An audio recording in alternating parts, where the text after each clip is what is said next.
This summer, a man whose grandpa used to own our place back in the 50s came back to visit. And he told us that we have a persimmon tree here that we were unaware of. So looking up about the persimmons, we learned a lot, and the kids have been so excited to be able to pick the ripe ones. And now it's time to pick them. It's most helpful to have a bowl or a cup to gather them in. Why is the tarp here? We have a top here so then it's not so hard finding the persimmons. Okay. Mom said you got about 25 probably just today. That's pretty cool. Here. So do you want to pick them off the tree? It's like a treasure hunt. There's one right there. There's one. There, you pop off that. And then this part you have to also take off. And we'll show you more of that later. Cool. This one's a little wrinkly. I assume since you're smashing them up anyway, it's just very, very ripe. Yeah, and that's when they taste good. So, do you like this one? I assume is not ripe because it's kind of yellowish or greenish still. No, that is not ripe at all. Yeah. Or these here are not ripe. I ate one when it looked just like the ones on the ground, but it was still attached, and it was nasty. It's almost It's sour. Actually, it's not sour. From all the books I've read, I thought it was going to be sour, but they're not. A friend of ours told us that it's more like a dry mouth, which I thought was odd. And so when I picked it and tried it, I found out what she was talking about. It's very dry, like your whole mouth. It's hard to explain, but your whole mouth gets all dry and nasty. Huh. You want to try it? Do you want to try it so we can see it on camera? I think you should try one because you haven't yet. So if you can see, here's one. So these look like they're almost ripe. Yeah. But you don't want to pick them yet. There's some there and there's some here. So That these one. are all going to go. Yep. Yeah, that one looks close. Sarah, come over here. You can see what Johnson grass looks like. I'll use the app to confirm.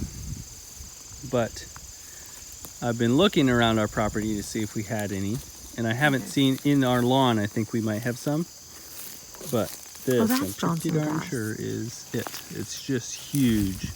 And the leaves are monstrous. That's literally an inch, probably an inch and an eighth, inch and a quarter wide. Sabina pointed about these persimmons. Once they find, you find them, you always just want to pluck this off.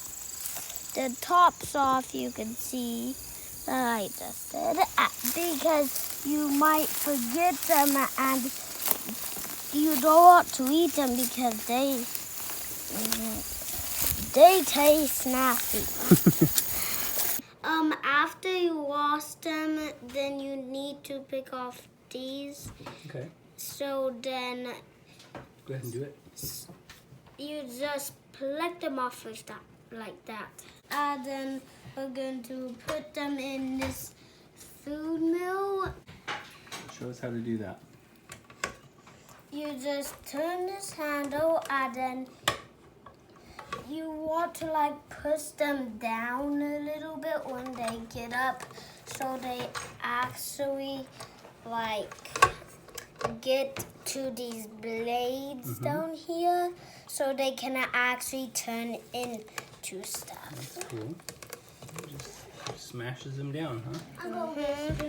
A few moments later. Later.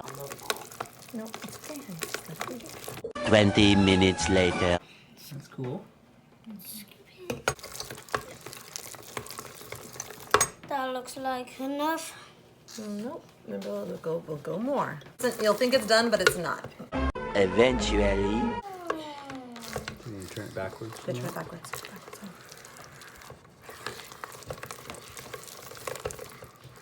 Yeah, let's lift it up and show them.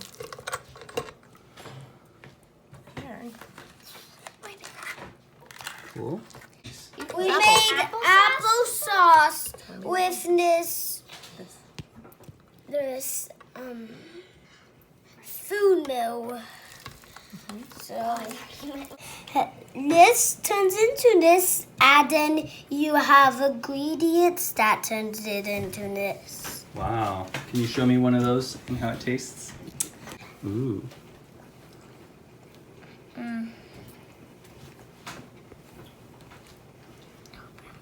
Is it delicious?